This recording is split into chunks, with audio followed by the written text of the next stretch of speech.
semua orang sebenarnya bisa menjadi seorang pemantau gitu, asalkan ada kemauan dan niat gitu.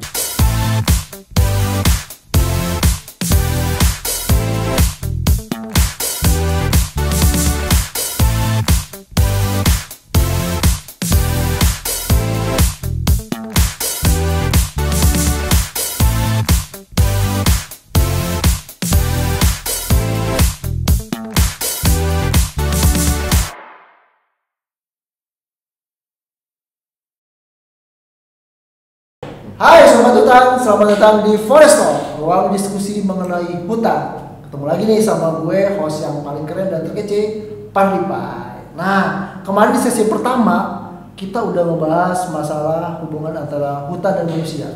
Yang kedua, tentang perhutanan sosial. Nah, yang ketiga nih, kita langsung datengin orang-orang yang fokus ke kehutanan. Udah ada bintang tamu gue.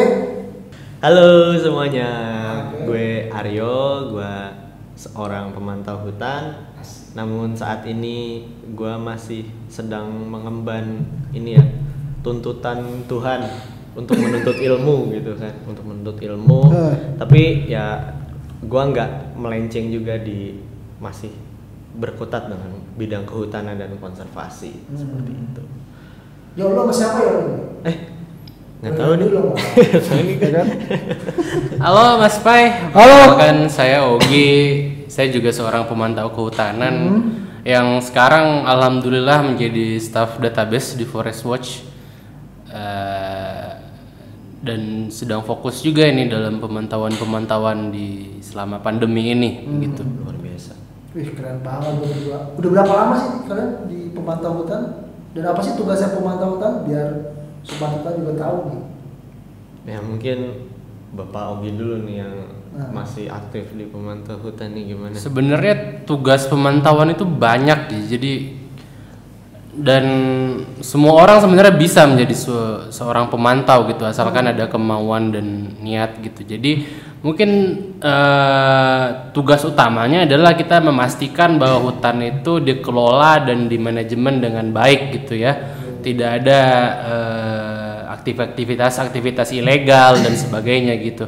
Nah, tugas kita lah sebagai pemantau yang mencari tahu apakah ada aktivitas ilegal di sana di wilayah-wilayah berhutan seperti itu.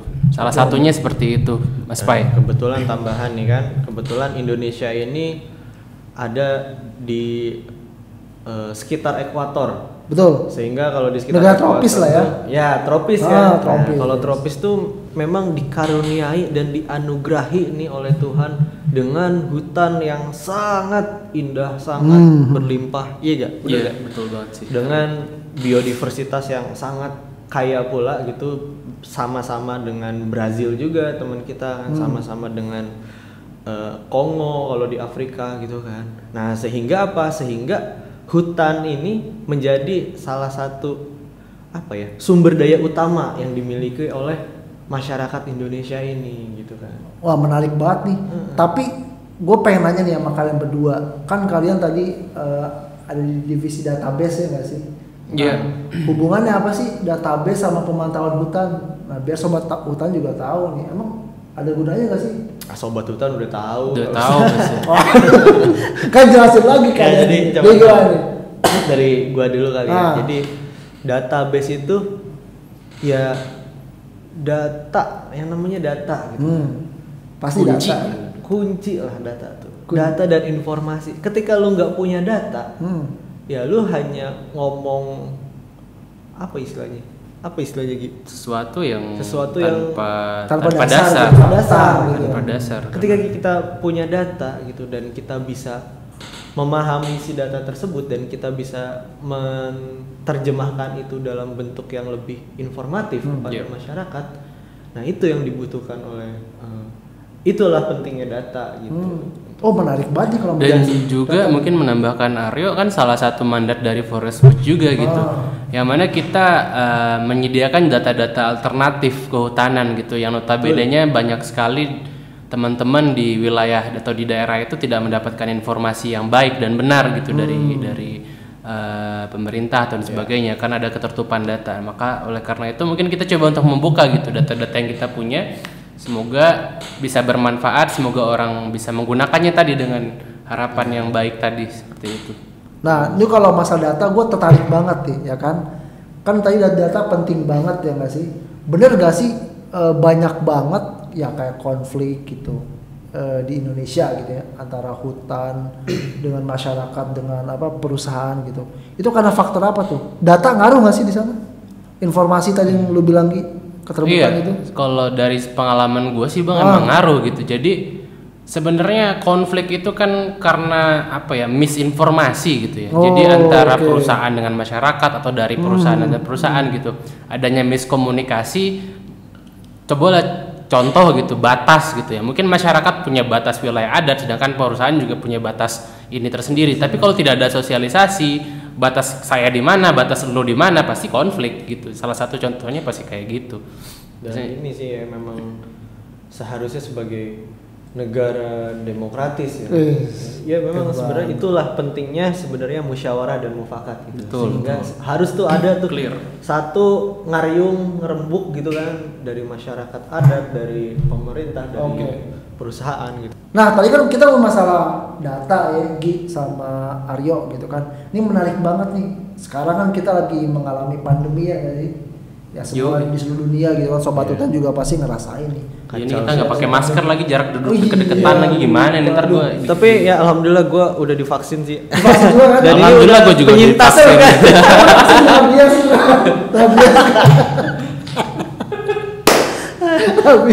Nah Gi, gue penasaran nih Gi, sama lu berdua yo. Kira-kira menurut kalian ya, kondisi pandemi gini mempengaruhi ya sama hutan? Ya. Ada hubungannya nggak sih maksud gue? Seharusnya ya pastinya ada hubungannya gitu kan. Oh, ada gitu ya. Ya kagak tahu juga. Gue karena pandemi ini di rumah mulu lah ya. Jadi gue kagak tahu apa-apa sebenarnya. Cuman kalau misalkan kita berkaca nih ya. Kalau pandemi ini ya kita bisa ngelihat semua lah ya, seluruh negara bahkan seluruh dunia itu, bahkan negara-negara maju pun mengalami krisis gitu karena pandemi ini, dan pasti kaget gitu dengan adanya pandemi ini. Dan kalau kita berkaca gitu dulu, ketika kita refleksi ketika tahun 98 saat kita mengalami krisis ekonomi yang lumayan hebat kan Indonesia ini, yang dikorbankan tuh apa sih sebenarnya ketika dulu zaman Soeharto? Waduh. Hutan Indonesia, iya kan. Hutan itu di Kalimantan, di Sumatera itu kita masih punya banyak hutan, sehingga untuk menutupi krisis ekonomi yang terjadi ini, ya udah kita jual apa yang resource yang kita miliki gitu. Dan yang mungkin yang paling mudah untuk dijual ya, untuk mungkin didistribusikan ya kayu. Si kayu itu ya. Sehingga mungkin ya ada ketika misalkan itu bisa terulang kembali kejadian itu, dan itu bisa parah banget lah gitu.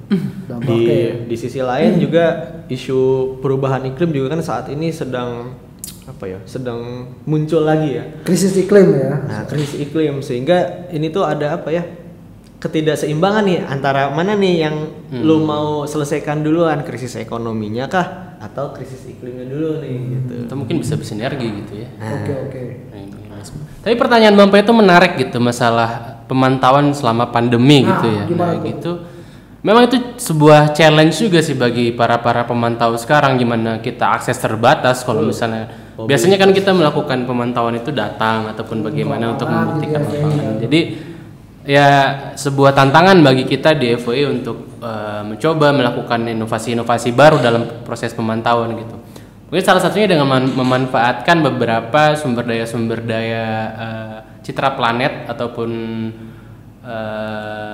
teknologi remote sensing gitulah ya dalam hal pemantauan gitu saat pandemi gitu.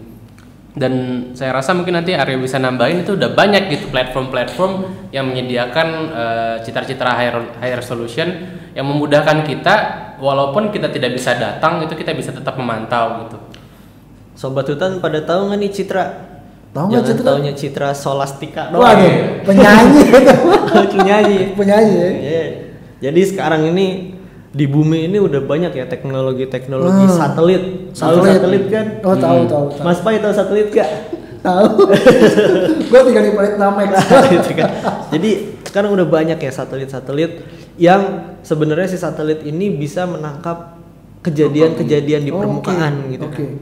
Salah satunya beberapa kondisi-kondisi hutan yang ada di permukaan. Produknya itu namanya Citra. Citra Sakti tadi. Bukan namanya Citra, Citra. bunga Citra Lestari. Oh, BCL. Nah, Citra tuh banyak nih. Salah satunya mungkin Mas Ogi juga menggunakan Citra Planet. Nah, Planet itu citra dari mana Mas Ogi? Dari Norway. Dari Norway ya.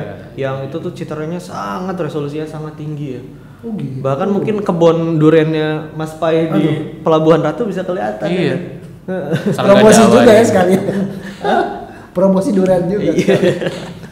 Berarti Citra itu bisa dong Gi sama Aryo buat ini kebakaran hutan bisa juga ya? Oh bisa. Bisa banget itu. Pemanfaatan Citra mungkin teman-teman sobat hutan bisa nge-explore lah. Tapi salah satunya sebagai pemantau kita ya bisa ngelihat gitu ya dengan data yang data waktu yang cukup banyak gitu ya dari Citra ini bulanan lah, misalnya dia punya Citra Januari, itu kita bisa ngelihat perubahan-perubahan hutan yang ada di Indonesia gitu. Ya, dan ngomong-ngomong tentang perubahan hutan dan kebakaran gitu. Nah, saat ini tuh yang di dunia itu lumayan terkenal data yang terkait dengan untuk monitoring deforestasi dan kegangguan gangguan yang ada di hutan itu ada namanya GLAD gitu. GLAD. GLAD itu suatu data yang di develop oleh University of Maryland tuh. Waduh, di menarik Amerika banget sono. nih. Di Amerika sono kerjasama juga dengan Google. Jadi dia memproduksi data yang relatif tinggi resolusi temporal dan spasialnya, yang bisa melihat misalkan nih kira-kira di mana aja dan kapan saja terjadi gangguan di hutan tersebut gitu. Waduh. Nah itu kalau nggak salah sampai harian ya. Iya. Jadi dia dengan metodologi yang ada, mungkin teman-teman sobat hutan juga bisa cek sendiri di paper-paper yang sudah publish itu sampai harian loh ini, sehingga itu bisa digunakan untuk alternatif nih, karena kita kan sulit ya. Iya, betul. Kemana-mana mobilitas harus rapid, harus ini, itu costly banget kan, sehingga mungkin data-data tersebut bisa digunakan ya tidak menjadi benar-benar accurate lah ya, cuman bisa menjadi indikasi ya gitu kan. Karena memang sifatnya adalah warning, jadi ketika GLAD itu diproduksi nanti dia bisa ditampilkan di peta-peta di mana aja sih adanya indikasi-indikasi penebangan hutan. Nah, sedangkan kita punya data-data baseline gitu di FOI, seperti kita punya batas perusahaan, batas semuanya. Jadi kita bisa melihat gitu ada pelanggaran-pelanggaran nggak sih yang dilakukan di sana gitu. Apakah ada illegal logging, apakah ada deforestasi berlebih dan sebagainya. Wah, menarik banget nih sobat hutan. Berarti datanya tuh kaya banget ya. Oh iya. Bagaimana kita memantau hutan tuh dan penting banget nih. Dan tambahan, Apalagi? selain datanya Amerika itu tuh, Oh, kita juga punya nih Indonesia. wih, data apa ini? Serius, data Promosi nih kayaknya. Promosi nih kayaknya. data untuk monitoring hutan sebenarnya relatif mirip lah dan relatif baik juga terkait dengan akurasinya, namanya EWS ya, Early Warning System. Devegetasi ya. Jadi kita ngomongin perubahan vegetasi ke non vegetasi. Nah, itu kita bisa produksi selama 8 harian. Wih, Jadi resolusi canggih temporalnya ya 8 Itu harian, dan itu bisa diakses juga. bisa diakses. juga. Iya, Gimana Mas Ugi. diakses itu? Itu bisa diakses di lulcc.ipb.ac.id. Jadi itu Nanti mungkin Bang Pai bisa cantumkan Ya, linknya saya mungkin cantumkan di di bawah sini ya, di bawah ya. atau di Ini editornya ribet ya. Editornya yang ribet nih. Ya pokoknya mungkin teman-teman bisa, dan udah ini juga karena ini merupakan kerjasama ya. Jadi data tersebut merupakan hasil kajian riset dan kerjasama antara IPB, LAPAN dan KLHK. Dan di lamannya KLHK pun sudah tersedia itu data tersebut. Mungkin bisa dicek juga di sistemnya KLHK terkait dengan monitoring hutan yang namanya Simontana. Oh, Simontana itu. Nah, mungkin bisa dicek. Di situ juga sudah terinclude di situ. Wah, Dan- menarik banget emang. Iya dong. Jadi ilmu kehutanan tuh luas banget ya. Luas. Nah, nambahin juga mungkin Bang Pai. Jadi Ya, ketika kita udah punya indikasi-indikasi tersebut kan kita nggak bisa nih datang tiba-tiba ucuk-ucuk bread gitu kan. Tiba-tiba ada misalnya ada illegal deforestasi di Kabupaten A gitu ya. Kan kita nggak bisa datang. Nah, mungkin salah satu langkah yang bisa kita ambil adalah kita punya mitra-mitra lokal begitu Ya, ya. ya, Nah, betul. jadinya Gue penasaran tadi itu. jadi kita tuh sebenarnya harus bisa melihat peluang itu juga dari mitra-mitra lokal gitu. Mungkin di sana juga belum mendapat info tentang GLAD dan sebagainya. Oleh karena itu kita bisa aja berikan informasi itu ke mereka, sama nanti kita minta tolong cekin karena mereka ada di kabupaten yang sama ataupun di mana, cekin benar nggak terjadi ilegal. Nah itu bisa. Jadi kan mereka juga punya hak sebagai pemantau. Jadi memang pemantau kan sebuah jaringan gitu ya, jaringan yang sangat luas. Nah salah satu implementasinya seperti itu. Jadi kita bisa memberikan informasi itu sehingga teman-teman di lapangan bisa ngecek gitu nantinya ada nggak sih emang pelanggaran-pelanggaran yang dilakukan ataupun ada nggak sih lokasi-lokasi yang terindikasi deforestasinya ilegal gitu. Berarti melibatkan masyarakat lokal. Oh iya wajib. Harus dong, wajib. Banget Karena dosen gue dulu pernah bilang, Mas Pak, jadi gimana? kalau ini kan namanya teknologi seperti ini kan remote sensing. Jadi dia bilang katanya remote sensing without ground truthing is nothing. Waduh, apa tuh artinya? Jadi tuh? ya Gak ngerti gua. penginderaan jauh atau tadi yang penggunaan satelit tadi tanpa turun langsung ke lapangan sebenarnya juga bukan apa-apa gitu, gak ada apa-apanya. Jadi lu juga harus memverifikasi juga, memvalidasi juga dengan turun ke lapangan. Tapi karena kita nggak bisa kan, jadi kita minta bantuan teman-teman di lokal. Itu makanya kita harus bersinergi. Asik, menarik banget nih. Nah, tapi gue tertarik nih tadi yang masalah deforestasi atau kerusakan hutan ya kan. Apalagi tadi lu bilang juga cerita yang terkait dengan pandemi ini ya kan. Nah kan kita nih udah hampir 2 tahun ya Sobat Hutan ya, kita di rumah ya nggak sih, WFH ya kan, nggak bisa kemana-mana gitu. Nah gue penasaran nih sama deforestasi atau kerusakan hutan gitu, mempengaruhi nggak sih? Maksud gue apakah kerusakannya bertambah atau berkurang karena aktivitas kita juga nggak ada gitu kan, nggak ada aktivitas di luar gitu. Kalau sepengetahuan teman-teman gimana? Ya mungkin coba menjawab, nanti mungkin Arya bisa nambahin. Jadi kita coba ini ya, mungkin di FOI sendiri kita tidak punya data yang cukup update gitu ya terkait Indonesia di tahun 2020 dan 2021. Tapi kita coba mengumpulkan gitu data-data yang sudah dipublish di website-website termasuk KLHK, termasuk GLAD tadi dan sebagainya gitu. Memang indikasinya hampir semuanya turun gitu. Oke. Dari tahun 2019 ke 2020 semuanya itu mengalami penurunan di deforestasi. Bahkan mungkin kalau misalnya Sobat Hutan pernah lihat publikasinya KLHK itu, mereka 2019-2020 itu adalah periode rekor deforestasi terkecil di Indonesia. Iya, betul. Tadi itu ya. Hal ini sebenarnya juga ditunjukkan sih dari data-data tadi, termasuk data yang Mas Aryo bilang tadi, ada data LWS IPB itu juga menunjukkan adanya penurunan. GLAD juga begitu. Tapi ya mereka punya judgmental data sendiri, tapi hampir semuanya menunjukkan penurunan sih. Penurunan ya. Iya, di masa deforestasi. Nah, itu yang perlu dipertanyakan juga sih, apakah memang penurunannya bisa ditanggungjawabkan atau ditunda atau bahkan bagaimana, itu kan kita tidak tahu gitu. Iya, betul. Menarik soal itu. Mungkin Aryo ada tambahan? Coba yuk, ada lagi yuk. Ya mungkin husnuzonnya gitu. Nah kan ini lagi bulan Ramadan nih kan. Husnuzon. Ininya ngeteknya lagi bulan Ramadan. Oh iya kan husnuzonnya. Kalau misalkan memang benar deforestasi di Indonesia itu memang turun, benar-benar turun, rekor bahkan dibilangnya kan. Jadi ya semoga itu Indonesia lebih berkomitmen lagi dalam menjaga lingkungan, menjaga komitmen globalnya Indonesia terhadap perubahan iklim dan lain-lain dan konservasi lainnya. Itu kan salah satu faktor ya, aspek yang dilihat itu kan perubahan lahan kan yang mengakibatkan perubahan iklim tersebut gitu kan, sehingga ya semoga saja kita bisa mewujudkan zero deforestation beberapa tahun ke depan. Gitu. Target ya kita zero deforestation. Habis zero deforestation, FWI bubar udah. Kawain lagi. Oh jangan, karena masih banyak ya yang bisa. Masih banyak. Kan kita sebagai pemantau hutan ya Sobat Hutan, ya nggak sih? Iya. Nah, gue penasaran nih sama tadi terkait dengan pemantau hutan. Nah, kan teman-teman nih kan masih muda ya.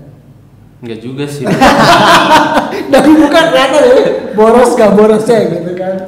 Nah, gimana sih kalau kan kerja-kerja asik gak sih, kerja-kerja penyelamatan hutan kayak gini ke lapangan gitu. Terus bisa ceritain nggak biar mereka tuh pada tertarik gitu. Aryo dulu mungkin. Kok bingung banget kerja dulu kan di lapangan. Gak bingung, ngantuk nih. Jam berapa ini? Kopi nggak ada. Kopi nggak ada ini kopi. Kopi. Coba kapan lagi Nih biasanya ketika lu kerja di perkantoran, suntuk gitu-gitu kan, lu larinya kemana? Ya orang-orang Jabodetabek lah gitu. Lu larinya kemana? Lu larinya ke puncak kan? Iya kan? Bisa apa lo? Bisa lah, kan enak. L2 L1 Di puncak kan hutan masih relatif hijau, ya enggak? Udara masih sejuk, ya enggak? Lalu banyak apa ya, sumber-sumber air yang masih sudika. Ya kan? Itu artinya apa? Hutan itu memberikan jasa lingkungan untuk entertaining, untuk refreshing, untuk orang-orang yang stres di kantoran. Ini bayangin nih, itu untuk orang kantoran. Gitu aja mereka senang untuk weekend, berbondong-bondong, udah gimana macetnya nggak karuan kan ke puncak. Bayangin kita kerjanya kayak gitu, men. Kita kerjanya ke hutan, kita kerjanya ke timur. Lu baru ini kan, Mas Ogi baru nemu kan kanguru di hutan, kasuari di hutan. Nih biasanya nih kita nih ngelihat kasuari di mana? Di Ragunan, di Taman Safari. Ini ngelihat dengan langsung mata kepala lu. Gue liat cendrawasih bro di pohon bro. Ngeliat cendrawasih. Jadi aja belum bro.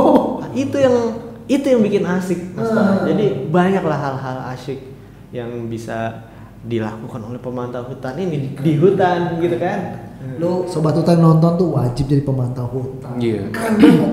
Ya mungkin bisa cek juga ya YouTube-nya pemantau hutan atau FWI. Forest Watch Indonesia. Iya. Nah kalau gimana pengalaman lu atau tadi itu? Iya sih, jadi sebagai pemantau hutan itu asik sebenarnya dan menantang juga sih sebenarnya ya, karena menantang tuh dengerin. Teman-teman yang suka tantangan juga karena kita gua tuh merasa tertantang nih. Terlibatnya atau face to face itu sama alam gitu ya, yang notabene-nya nggak bisa ditebak. Sama satu lagi kita face to face-nya sama aktor-aktor atau orang-orang yang terindikasi melakukan kerjaan-kerjaan ilegal. Nah itu kan makanya rada menantang juga itu bagi teman-teman yang pengen melakukan investigasi kan mungkin. Jadi itu salah satu tanggung jawabnya pemantau hutan itu adalah investigasi, dan itu dilindungi sama undang-undang. Jadi teman-teman siapapun yang tinggal di sekitar perusahaan itu punya hak untuk menjadi pemantau independen namanya. Itu boleh teman-teman mendikasi tentang apa sih sertifikasi di perusahaan gitu, dan itu challenging juga, tapi ya enak gitu kalau dinikmatin. Jadi tapi gini ya, kesannya tuh kayak kalau di kantor lama-lama pengen ke hutan, bener banget kan, tapi kalau di hutan lama-lama juga pengen ke kantor bang. Iya nggak mas kameramen bener gak? Itu udah, tapi udah gitu, tapi ya seimbang lah gitu ya, jadinya, jadi enak bisa di-enjoy. Nah yang terakhir ya kalian nih, ceritain dong pengalaman menarik selama ke lapangan yang bikin kayak keren banget. Kalau gue sih ya tadi gitu, ketemu hewan-hewan ngecamp di hutan primer ya, notabene-nya belum terganggu, terus ya ketika lu tidur tuh semua suara hewan lu bisa denger gitu. Itu udah bikin kayak rusa lewat di depan muka lu gitu tuh. Rusa. Ya gitulah, jadi impress dengan masih ya gitu, lautan Indonesia masih bagus banget lah, masih ada peluang untuk dilindungi. Jadi teman-teman harus berusaha. Keren banget sama lautan Indonesia itu. Dan kalau dibilang pengalaman ya, lu nanya pengalaman ke gua, asli mungkin baru 0, sekian persen gitu alam yang udah gua explore dari gua kerjaan gua ini gitu kan. Karena Indonesia ini sangat banyak, ekosistemnya banyak. Ada hutan mangrove, ada hutan gambut, ada hutan kering, ada kerangas dan lain-lain. Gila, banyak banget gitu kan. Dan itu mereka punya karakteristik masing-masing juga gitu kan. Sehingga kalau dibilang pengalaman, ketika lu bener-bener di awal misalkan mengunjungi suatu area ekosistem Kars, misalkan gua pernah ke Maros gitu, yang di situ gua ngelihat anjir udah kayak planet Namek nih. Pokoknya batu-batu tiang gitu batu kan, ya. tiang-tiang. Wah, gila, pokoknya udah kayak ini masih Indonesia ini gitu. Nah, itu lu akan luar biasa. Keren banget gitu. Parah sih, asik. Wah nih, makanya sobat hutan nih ilmunya penting banget itu terkaitan kehutanan. Pesan kalian buat anak muda di sana. Di sana mana nih? Di sana aja. Kayak ngantuk nih. Voice lu Kenapa? Puterin. Suaranya kecil. Yang suaranya Udah. Oke. Ulang. Ngantuk. Pesannya adalah Oke, setiap pesan kalian nih buat anak muda di sana. anak muda pasti punya role-nya masing-masing gitu. Keputusan lo mau bagaimana, tapi ingatlah Indonesia adalah negara yang kaya, kayak biodiversitas, kayak keseluruhannya, dan itu nggak ditemuin di tempat lain. Buktinya orang-orang pada datang ke Indonesia. Nah, tanggung jawab kita lah sebenarnya untuk menjaga itu. Semoga Indonesia tetap berkelanjutan dan sebagainya gitu. Termasuk generasi-generasi muda sekarang nih. Yes, keren banget sih Ogi. Merdeka bro. Lo apa ya pesan buat anak muda nih? Pesan gue ya untuk anak muda. Aduh, kok hilang? Cinta lo pelan-pelan. Pesan gue ya untuk anak muda, sekecil apapun aksi lu, jadilah orang yang bermanfaat. Baik itu buat pacar lu, baik itu untuk Indonesia, baik itu untuk dunia, dan bahkan untuk alam semesta ini. Wis keren banget. Sumpah bro. Ya, kameramen apa pesan terakhir ya kameramen?